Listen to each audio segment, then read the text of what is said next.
मेरे बहुत ही प्रिय और बेहद सम्मानित साथियों, हृदय की असीम गहराइयों से अभिनंदन, बहुत बहुत हार्दिक स्वागत।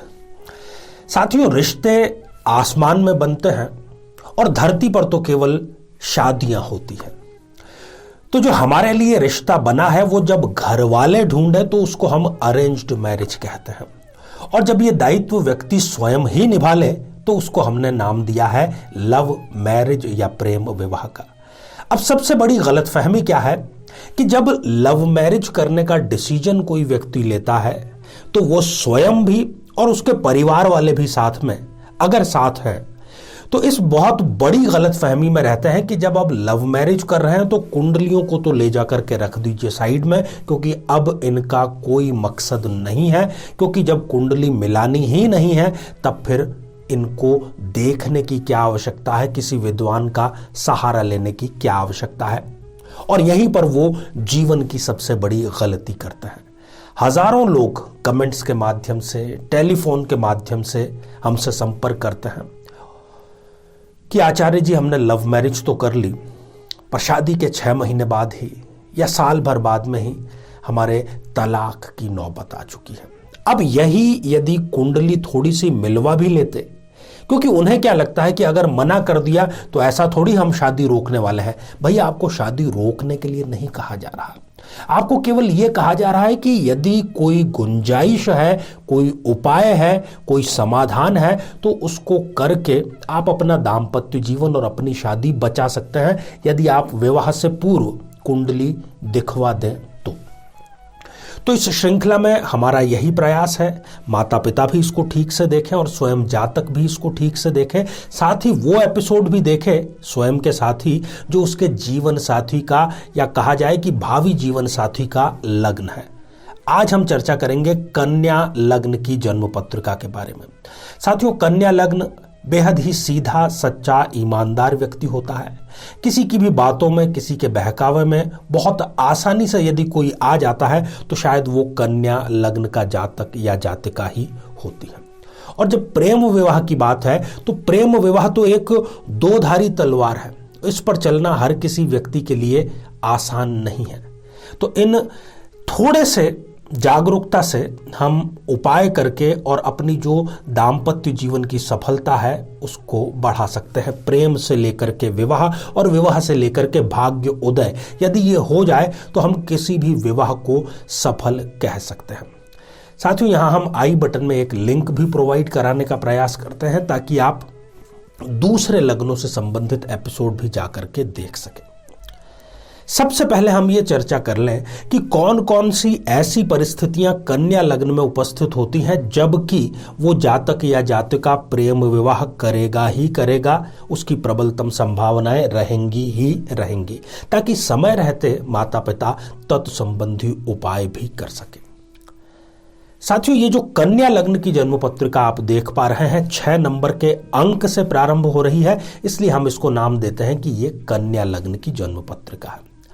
अब इस कन्या लग्न में ही या फिर सप्तम भाव में चंद्रदेव यदि विराजमान है तो खास तौर पर चंद्रमा की दशा, अंतरदशा में ऐसा व्यक्ति प्रेम विवाह से संबंधित कदम बढ़ा सकता है। अब विवाह के पश्चात इनकी आवाज दबा दी जाती है, इनको अपनी बात नहीं कहने दी जाती, इवन कई बार तो इनको हिंसा का शिकार होते हुए भी देखा गया है।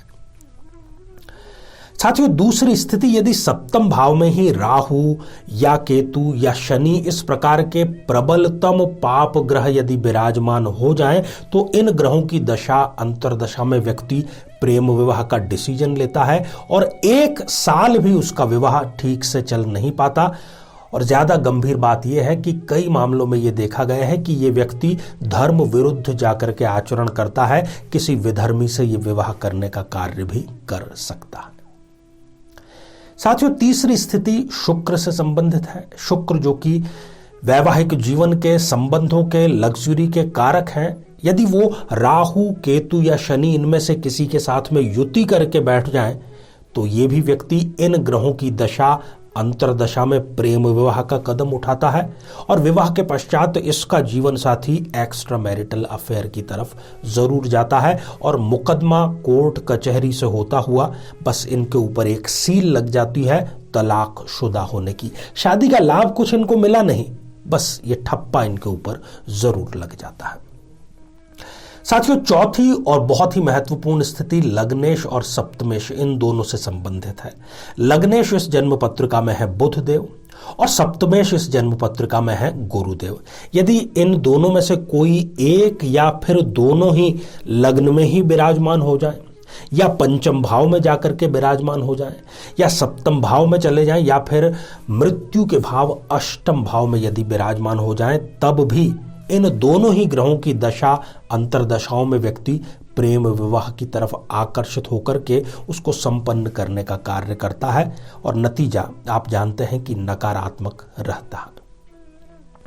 अब एक बहुत ही महत्वपूर्ण बात, यदि वो स्थिति जन्म पत्रिका में है तो व्यक्ति एक सफल प्रेम विवाह अवश्य करता है।